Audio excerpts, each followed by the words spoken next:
क्या होगा अगर अमेरिकियों के बारे में हम जो कुछ भी जानते थे वह सब गलत हो? दक्षिणी ओरेगन के ऊंचे रेगिस्तान में पुरातत्वविदों ने कुछ ऐसा खोजा है जो मानव इतिहास की नींव हिला रहा है। प्राचीन ज्वालामुखी राख की परतों के नीचे एक टाइम कैप्सूल की तरह संरक्षित लगभग 20,000 साल पुराने मानव गतिविधि के प्रमाण मौजूद हैं। यह उस समय रेखा से हजारों साल पहले की बात है जिसे दशकों से अधिकांश पाठ्य पुस्तकें विश्वासपूर्वक पढ़ाती आ रही हैं। पीढ़ियों से विशेषज्ञों का मानना था कि पहले लोग लगभग 13,000 साल पहले उत्तरी अमेरिका पहुंचे थे, जो अंतिम हिमयुग के दौरान साइबेरिया से एक भूमि पुल पार करके आए थे। यह एक साफ सुथरी, सरल, अनुमानित और सर्वमान्य कहानी थी, लेकिन यह खोज एक अलग ही कहानी बयां करती है। रिमरॉक ड्रॉ रॉक शेल्टर नामक स्थल पर पत्थर के औजार, जानवरों की हड्डियां और मानव अस्तित्व के संकेत मिले हैं। यहाँ ये कलाकृतियां प्राचीन ज्वालामुखी विस्फोटों की राख के नीचे दबी हुई थीं, जिससे वे वहीं जम गईं और एक बीते युग के एक पल को संरक्षित कर लिया। जब वैज्ञानिकों ने परतों का परीक्षण किया तो पता चला कि उत्तरी अमेरिका में मानव उपस्थिति हजारों साल पहले की है। अगर लोग 20,000 साल पहले यहां थे तो वे यहां कैसे पहुंचे? उन्होंने किन जड़ों को अपनाया? और अतीत के बारे में हमने और क्या क्या पूरी तरह से गलत समझा है? इससे पहले कि हम अपने निष्कर्षों का खुलासा करें, अभी लाइक और सब्सक्राइब करें, क्योंकि हमारे अतीत के बारे में सच्चाई और भी चौंकाने वाली होती जा रही है। वह स्थल जिसका अस्तित्व कभी होना ही नहीं चाहिए था। रिमरॉक ड्रॉ पहली नजर में हानिरहित लगता है। यह मध्य ओरेगन में एक छोटी पहाड़ी में खोदी गई एक उथली चट्टानी गुफा है, जो तटरेखाओं से दूर, बर्फ के गलियारों से दूर और उन सभी जगहों से दूर है जहां पुरातत्वविदों का मानना था कि प्रारंभिक मानव जीवित रह सकते थे। दशकों तक इस क्षेत्र को हिमयुग के दौरान वीरान माना जाता रहा। इसे इतना ठंडा, इतना सूखा और इतना अलग थलग समझकर महत्वहीन घोषित कर दिया गया था। स्वीकृत इतिहास के अनुसार लोग बहुत बाद में आए और पूरी तरह से अलग रास्तों से गुजरे। रिमरॉक ड्रॉ में कुछ भी महत्वपूर्ण होने की धारणा नहीं थी और इसी धारणा के कारण यह कई पीढ़ियों तक अछूता रहा। जब ओरेगन विश्वविद्यालय के पुरातत्वविदों ने अंततः उस स्थल की खुदाई शुरू की तो उनका उद्देश्य आदिमानवों की खोज करना बिल्कुल नहीं था।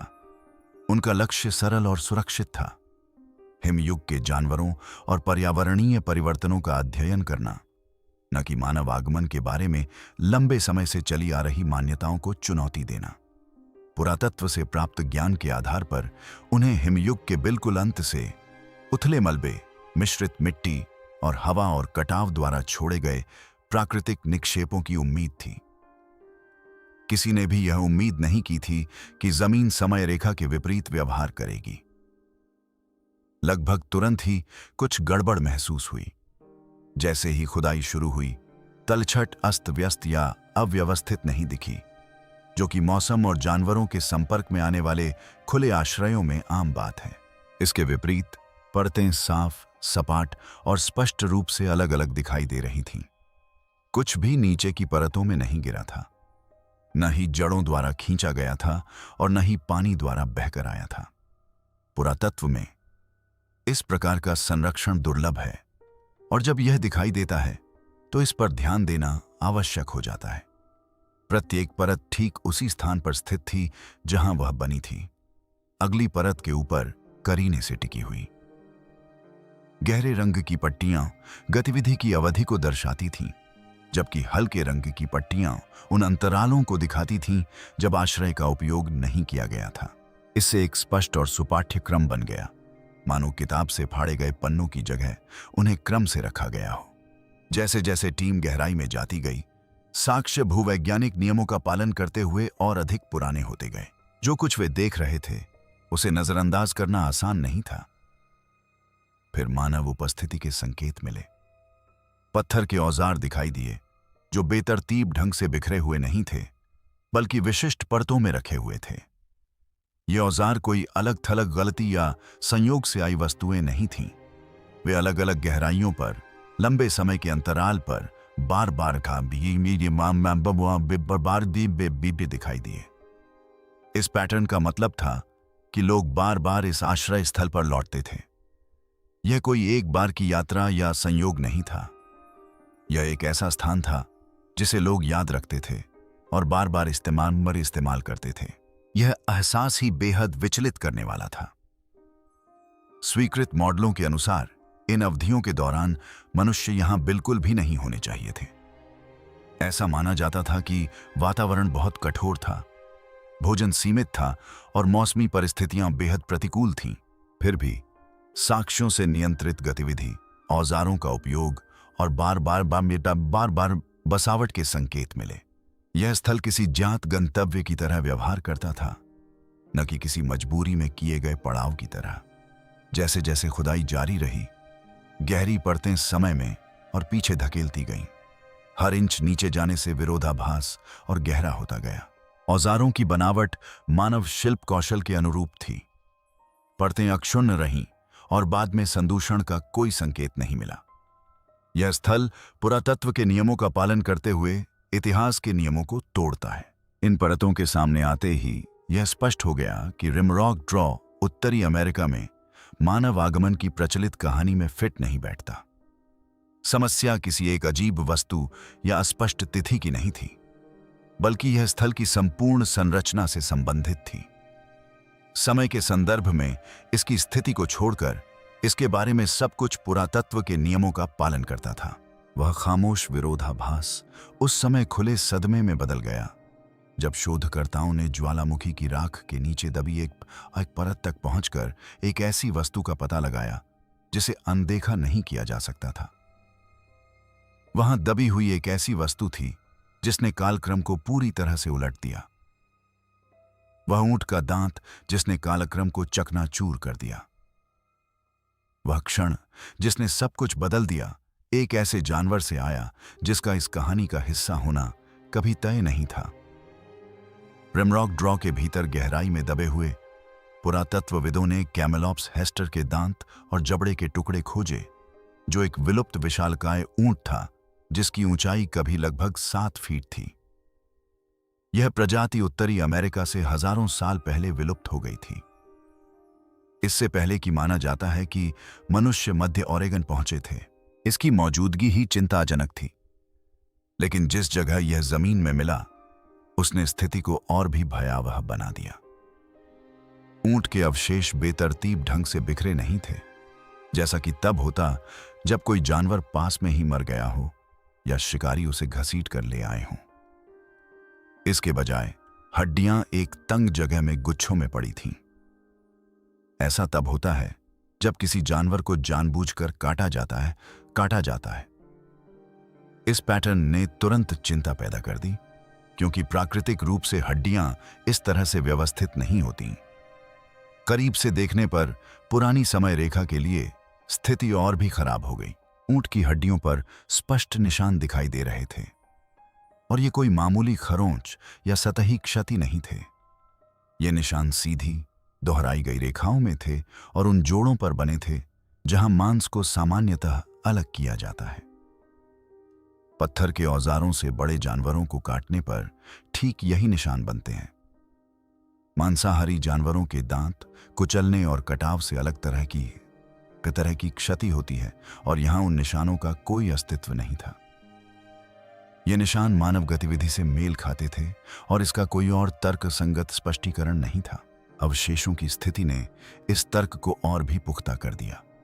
ऊंट की हड्डियां माउंट सेंट हेलेंस के एक ज्ञात ज्वालामुखी विस्फोट से निकली राख की मोटी परत के नीचे पाई गईं। भूवैज्ञानिकों द्वारा इस विस्फोट की तिथि स्वतंत्र रूप से निर्धारित की गई है, और यह 15,600 वर्ष से भी अधिक पहले हुआ था। ज्वालामुखी राख तेजी से फैलती है और समान रूप से जम जाती है, जिससे बड़े क्षेत्रों में एक स्पष्ट समय चिन्ह बन जाता है। एक बार गिरने के बाद इसके नीचे की कोई भी वस्तु विस्फोट से कम उम्र की नहीं हो सकती। यह महत्वपूर्ण है क्योंकि रिमरॉक ड्रॉ में राख की परत अक्षुण्ण और अप्रभावित थी। यह न तो टूटी थी, न मिश्रित हुई थी, और न ही बाद की किसी गतिविधि से प्रभावित हुई थी। इसका मतलब है कि ऊपर से कुछ भी नीचे की परत में नहीं गिर सकता था। ऊंट के अवशेष अपनी जगह पर स्थिर थे, एक ऐसे भूवैज्ञानिक समय चिन्ह के नीचे दबे हुए थे जिसे नकारा नहीं जा सकता था। इससे अकेले ही यह साबित हो गया कि साक्ष्य 15,600 वर्ष से अधिक पुराना है, जो कि क्लोवर काल रेखा की अनुमति से कहीं अधिक पुराना है। फिर रेडियोकार्बन के परिणाम आए। वैज्ञानिकों ने ऊंट के दांत के इनेमल की आयु सीधे निर्धारित की, जिससे संबंध के बारे में किसी भी अनुमान की गुंजाइश समाप्त हो गई। परिणाम लगभग 18,250 वर्ष पूर्व आया। यह कोई मामूली तारीख या कमजोर अनुमान नहीं था। इसने ऊंट और उससे जुड़ी मानवीय गतिविधियों को उत्तरी अमेरिका में मनुष्यों के लंबे समय से स्वीकृत आगमन से हजारों वर्ष पहले स्थापित किया। इस बिंदु पर पुरानी समय रेखा के टिके रहने के लिए संयोग की संभावना नहीं रह गई थी। कई स्वतंत्र प्रणालियों को एक ही समय में गलत होना पड़ता। प्रजाति की पहचान में गलती होनी चाहिए थी। कटे हुए निशानों को गलत पढ़ा जाना चाहिए था। ज्वालामुखी की राख से की गई डेटिंग गलत होनी चाहिए थी।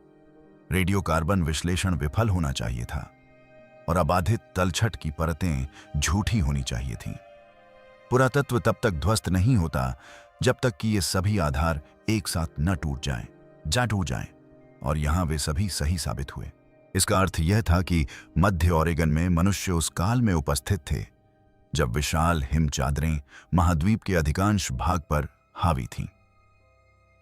पुराने मॉडलों के अनुसार मनुष्यों को यहां हिमयुग के बड़े जानवरों का शिकार नहीं करना चाहिए था।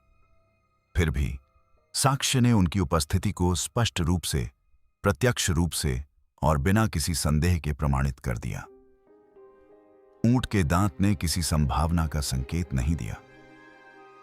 एक बार जब इसे प्रलेखित, दिनांकित और सत्यापित किया गया तो इसने निर्णायक निर्णय दे दिया। क्लोवर की पहली समय रेखा अब अपरिवर्तित नहीं रह सकती थी।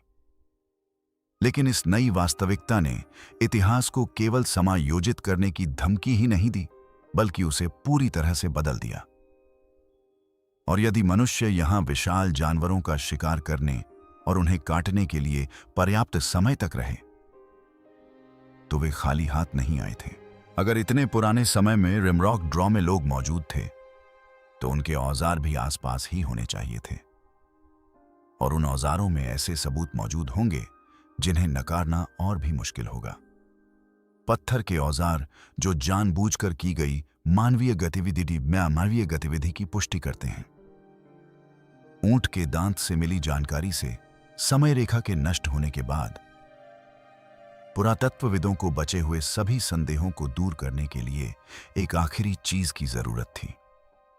उन्हें इस बात का सबूत चाहिए था कि मनुष्य न केवल मौजूद थे, बल्कि रिमरॉक ड्रॉ में सक्रिय रूप से काम भी कर रहे थे।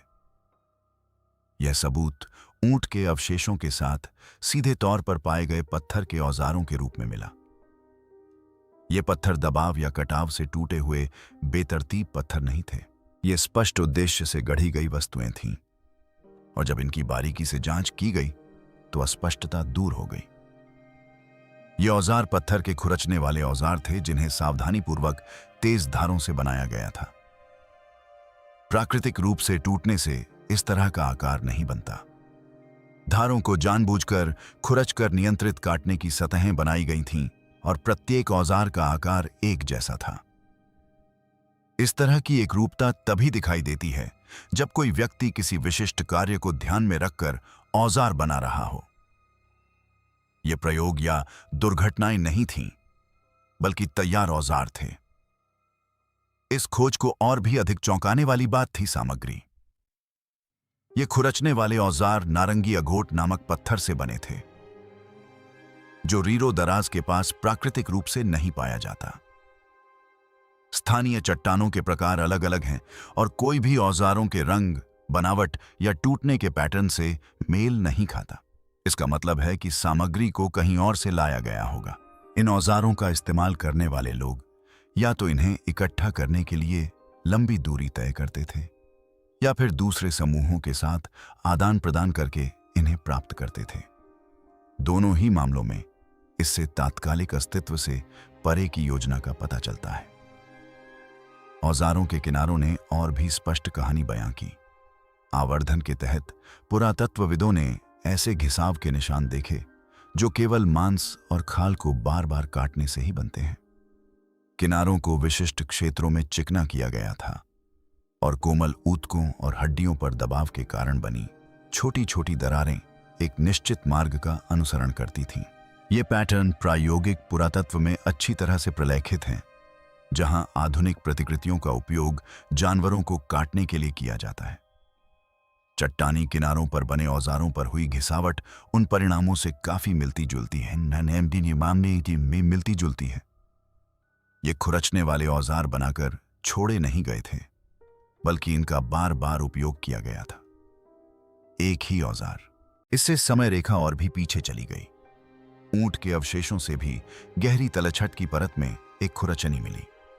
इससे रिमरॉक घाटी में औजारों का उपयोग 18,250 वर्ष से भी पहले का सिद्ध हुआ। चूंकि तलछट समय के साथ जमा होती है, इसीलिए गहरी परतें पुरानी और कम विक्षुब्ध होती हैं। इस स्थल पर परतें साफ और अक्षुण्ण थीं। खुदाई, बिल बनाने या पानी के मिश्रण का कोई सबूत नहीं मिला जिससे वस्तुएं नीचे की ओर खिसक सकें। शेकानी से खिसक। केवल गहराई से ही यह पता चलता है कि ऊंट को काटने से पहले वहां मनुष्य मौजूद थे। औजारों के साथ साथ तलछट भी उतनी ही महत्वपूर्ण थी। खुरचनी स्थिर ठोस परतों में दबी हुई मिली, न कि ढीली या मिश्रित मिट्टी में। इससे पुष्टि हुई कि वे उन परतों के निर्माण के समय ही जमा हुई थीं, न कि बाद में डाली गई थीं। पुरातत्व में अस्त व्यस्त परतें चेतावनी का संकेत होती हैं, लेकिन रिमरॉक ड्रॉ में ऐसी कोई चेतावनी नहीं थी। जमीन ने एक स्पष्ट क्रम को संरक्षित रखा था और औजार ठीक उसी जगह पर पड़े थे जहां उन्हें छोड़ा गया था। औजारों की बनावट ने संदेह की आखिरी गुंजाइश भी मिटा दी। ये खुरचने वाले औजार बहुउद्देशीय पत्थर नहीं थे जिन्हें उठाकर फेंक दिया जाता था। इनके किनारे चमड़ा खुरचने और मांस काटने के लिए आदर्श कोणों पर बने थे। पकड़ने वाले हिस्सों पर भी बार बार इस्तेमाल के निशान थे। किसी ने इन औजारों को विशिष्ट कार्यों के लिए डिजाइन किया था और वे इतने लंबे समय तक काम करते रहे कि घिस गए। सामग्री का चुनाव, आकार, घिसावट के निशान और गहराई में उनकी स्थिति, ये सब मिलकर एक ही संदेश देते हैं। मनुष्य संयोगवश रिमरॉक ड्रॉ से नहीं गुजर रहे थे। वे रुकते, काम करते, जानवरों का प्रसंस्करण करते और लौट जाते। यह हताशा या दुर्घटना के कारण घटी कोई एक बार की घटना नहीं थी। यज्ञ यह जानबूझकर की गई एक दोहराई गई गतिविधि थी। इस बिंदु पर तर्क अब सैद्धांतिक नहीं रह गया था। औजार जमीन में संरक्षित भौतिक क्रियाएं थीं। कोई यहां खड़ा था, इन पत्थरों को पकड़े हुए था और इनका उद्देश्यपूर्ण ढंग से उपयोग कर रहा था। समय रेखा अब झुक नहीं रही थी, बल्कि टूट रही थी। अंतिम पुष्टि इतने छोटे साक्ष्य से मिली जिसे केवल सूक्ष्मदर्शी से ही देखा जा सकता था। फिर भी इसमें सबसे प्रत्यक्ष प्रमाण था, अवशेष साक्ष्य जिसने सभी शेष संदेहों को दूर कर दिया। जब तक पत्थर के औजारों का विश्लेषण किया गया, तर्क पहले से ही कमजोर पड़ चुका था। लेकिन अंततः जो समाप्त हुआ वह इतने छोटे साक्ष्य से आया जिसे शक्तिशाली उपकरणों के बिना नहीं देखा जा सकता था, और फिर भी इतना सटीक था कि इसने हर शेष वैकल्पिक व्याख्या को मिटा दिया। यह अवशेष विश्लेषण था, एक ऐसी विधि जिसका उपयोग जीवित सामग्री पर औजारों के प्रयोग के बाद बचे सूक्ष्म निशानों का पता लगाने के लिए किया जाता है। यह अनुमान या दृश्य व्याख्या पर निर्भर नहीं करता है। यह रसायन विज्ञान और जीव विज्ञान पर आधारित है। अवशेष विश्लेषण पत्थर के औजारों पर मौजूद छोटी दरारों और सतही दरारों की जांच करके किया जाता है। जब किसी औजार का इस्तेमाल मांस काटने या खाल खुरचने के लिए किया जाता है, तो जानवर से निकलने वाले तरल पदार्थ और प्रोटीन इन सूक्ष्म छिद्रों में गहराई तक चले जाते हैं। समय के साथ ये अंश सूख जाते हैं और वहीं फंस जाते हैं। इन दरारों तक पहुंचने के लिए औजार को सक्रिय रूप से जानवर के ऊतकों को काटना या खुरचना आवश्यक है। रिमरॉक ड्रॉ में वैज्ञानिकों ने ऐसे पत्थर के खुरचने वाले औजारों का चयन किया जिन्हें आकार और घिसावट के आधार पर पहले ही काम करने वाले औजारों के रूप में पहचाना जोड़ा जा चुका था। आधुनिक संदूषण को हटाने के लिए इन औजारों को सावधानीपूर्वक साफ किया गया। फिर नियंत्रित प्रयोगशाला स्थितियों में इनका परीक्षण किया गया। प्रोटीन अवशेष विश्लेषण का उपयोग करते हुए शोधकर्ता पत्थर के अंदर संरक्षित जैविक चिन्हों को अलग करने में सक्षम हुए। उन्हें जो मिला वह अस्पष्ट या अनिश्चित नहीं था। यह अवशेष बाइसन एंटीक्वास के रक्त प्रोटीन से मेल खाता था, जो हिमयुग की एक विशाल प्रजाति थी जो हजारों साल पहले विलुप्त हो गई थी। यह आधुनिक बाइसन नहीं था और न ही उससे कोई निकट संबंधी जानवर था। प्रोटीन का विशिष्ट और पहचानने योग्य संकेत था, जिसका अर्थ है कि औजार का उपयोग सीधे बाइसन के शव को संसाधित करने के लिए किया गया था। ऐसा कोई परिदृश्य नहीं था जहां यह रक्त संयोगवश दिखाई दे। बाइसन का रक्त भूजल, हवा या तलछट की हलचल से पत्थर के औजार में प्रवेश नहीं कर सकता। इन प्रोटीनों के जमने का एकमात्र तरीका यह है कि जानवर के ताजा रहते हुए मांस को काटा जाए या ऊतक को खुरचा जाए। किसी ने उस औजार का उपयोग जीवित या हाल ही में मारे गए जानवर पर किया होगा।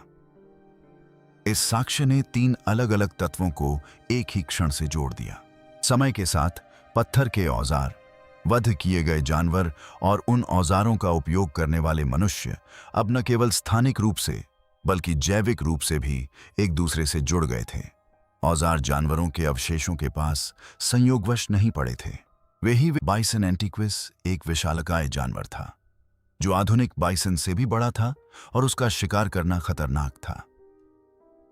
ऐसे जानवर को तैयार करने के लिए योजना, कौशल और सहयोग की आवश्यकता होती थी। यह छोटे मोटे जानवरों का शिकार करना या जीवित रहने के लिए तात्कालिक उपाय करना नहीं था। यह एक संगठित बड़े पैमाने पर शिकार की गतिविधि थी जो स्वीकृत समय सीमाओं से कहीं पहले घटित हुई थी। इस बिंदु पर तर्क को अब न तो बदला जा सकता था और न ही टाला जा सकता था। उपकरणों का उपयोग किया गया, पशु प्रजाति की पहचान की गई और गतिविधि की तिथि निर्धारित की गई।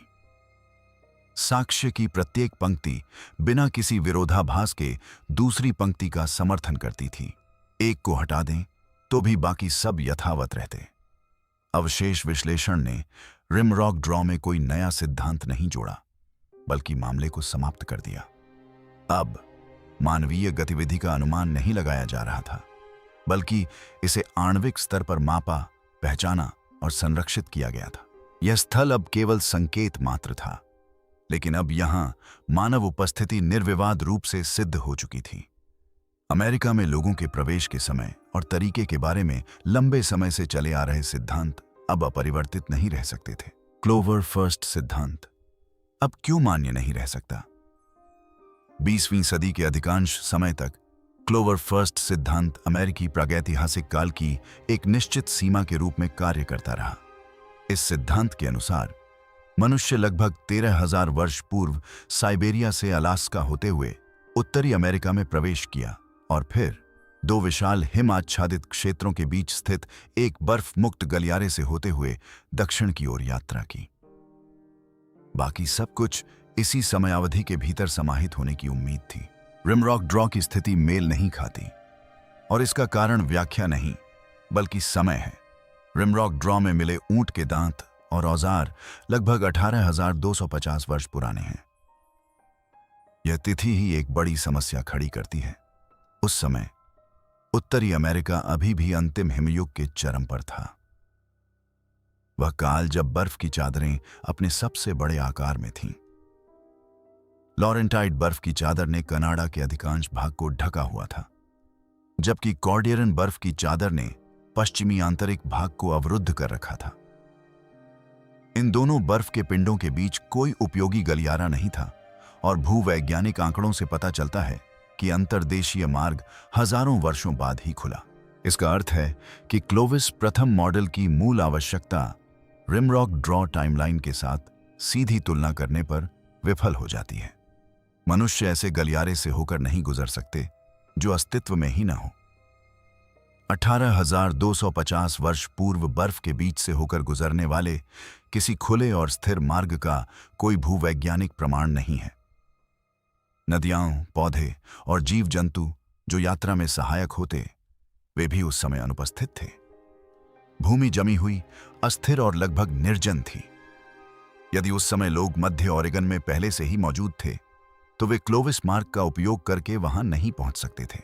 यह अटकलबाजी नहीं है, बल्कि तिथियों और भूगोल के बीच एक सीधा विरोधाभास है, और इनमें से कोई एक गलत होना ही चाहिए। बर्फ के आंकड़े कई अध्ययनों और स्थानों पर स्वतंत्र रूप से सत्यापित किए गए हैं। इससे केवल एक सिद्धांत बचता है। तिथियों और भौतिक परिदृश्य दोनों के अनुरूप एकमात्र शेष व्याख्या प्रारंभिक तटीय हलचल है। प्रशांत तट रेखा पूरी तरह से जमी हुई नहीं थी। यहां तक कि हिमनदों के चरम काल में भी तट के किनारे केल्प के जंगलों ने एक निरंतर खाद्य समृद्ध वातावरण बनाया, जिसे केल्प राजमार्ग के रूप में जाना जाता है।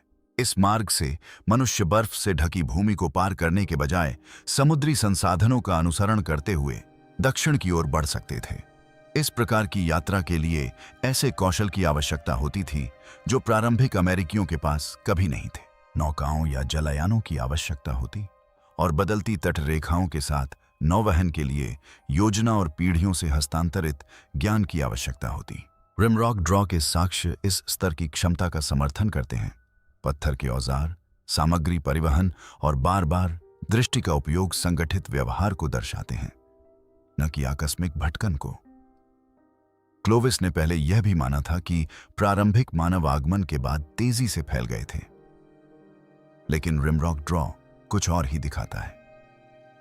क्लोविस औजारों के अभिलेखों में दिखाई देने से बहुत पहले ही मानव वहां स्थापित हो चुके थे, स्थानीय वातावरण के अनुकूल ढल रहे थे, बड़े जानवरों का शिकार कर रहे थे और ज्ञात स्थानों पर लौट रहे थे। इससे पता चलता है कि क्लोविस तकनीक एक शुरुआत नहीं थी, बल्कि पहले से मौजूद आबादी के भीतर एक बात का विकास था। महत्वपूर्ण बात यह है कि क्लोवर फर्स्ट सिद्धांत इसलिए ध्वस्त नहीं हुआ क्योंकि पुरातत्वविदों ने एक नई कहानी गढ़ने की इच्छा जताई थी। यह इसलिए ध्वस्त हुआ क्योंकि इसकी स्थितियां अब साक्ष्यों से मेल नहीं खाती।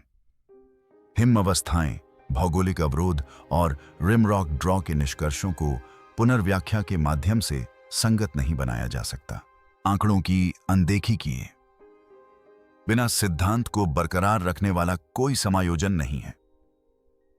फिर भी इससे भी अधिक चिंताजनक संभावना यह है कि रिमरॉक ड्रॉ वास्तव में सबसे पुराना स्थल नहीं है, बल्कि केवल पहला ऐसा स्थल है जो इतना स्पष्ट है कि इस परिवर्तन को मजबूर कर सके। ऐसे प्रमाण जो इससे भी प्राचीन मानव उपस्थिति का संकेत देते हैं। 18,250 वर्ष पुराने ऊंट के दांत तो कहानी का सिर्फ एक हिस्सा हैं। पुरातत्वविदों ने पाया कि यह रिमरॉक ड्रॉ में तलछट की निचली परतों में नहीं था। इसके नीचे गहरी परतें हैं जिनमें पत्थर के टुकड़े और मानवीय गतिविधियों के सूक्ष्म निशान मौजूद हैं। इन निचली परतों का अभी तक पूरी तरह से विश्लेषण नहीं किया गया है, लेकिन इनकी मौजूदगी से पता चलता है कि ऊंटों का वध शुरू होने से बहुत पहले मनुष्य यहां मौजूद थे। अविचलित तलछट में सुपरपोजिशन का सिद्धांत इसे स्पष्ट करता है। परत जितनी गहरी होती है, वह उतनी ही पुरानी होनी चाहिए। रिमरॉक ड्रॉ की परतें आश्चर्यजनक रूप से अक्षुण्ण हैं। मिट्टी में पानी, जानवरों या बाद में मानव गतिविधि से मिश्रण के कोई संकेत नहीं मिलते। इसका अर्थ है कि ऊंट के दांत से अधिक गहराई में पाई गई कोई भी वस्तु लगभग निश्चित रूप से पुरानी है, जो एक ठोस कालानुक्रमिक ढांचा प्रदान करती है। इन निचली परतों में पाए गए कुछ पत्थर के टुकड़ों और मलबे में पहले से ही ऊंट से जुड़े औजारों के समान पैटर्न दिखाई देते हैं। इनकी उपस्थिति योजनाबद्ध और बार बार उपयोग का संकेत देती है, न कि किसी आकस्मिक उपयोग का। रेडियोकार्बन डेटिंग के बिना भी इनकी गहराई मात्र से ही बहुत पहले बेकी भी मिठाच संबानी का आसमाइन बात से बहुत पहले मानव उपस्थिति का संकेत मिलता है।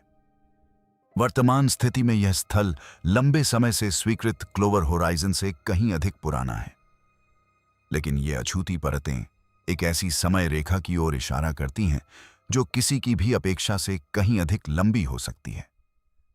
खुदाई अभी तक इस आश्रय स्थल की तलहटी तक नहीं पहुंच पाई है। सीमित धन, संरक्षण संबंधी चिंताएं और नाजुक जमाव की सुरक्षा की आवश्यकता के कारण पुरातत्वविद इस स्थल को पूरी तरह से उजागर नहीं कर पाए हैं। इसका अर्थ है कि इस क्षेत्र में मानव बस्ती की पूरी कहानी अभी तक आंशिक रूप से ही सामने आई है। प्रत्येक अछूती परत रहस्य को और बढ़ाती है, क्योंकि इसमें औजार, अवशेष या अन्य साक्ष्य हो सकते हैं जो इतिहास को फिर से लिख सकते हैं। जैसे जैसे प्रत्येक परत गहरी होती जाती है, स्थापित सिद्धांत और साक्ष्य के बीच का अंतर बढ़ता जाता है। गहरी परतों में पाए गए ये अवशेष उत्तरी अमेरिका में मानव आगमन के बारे में दशकों से चली आ रही धारणाओं का खंडन करते हैं।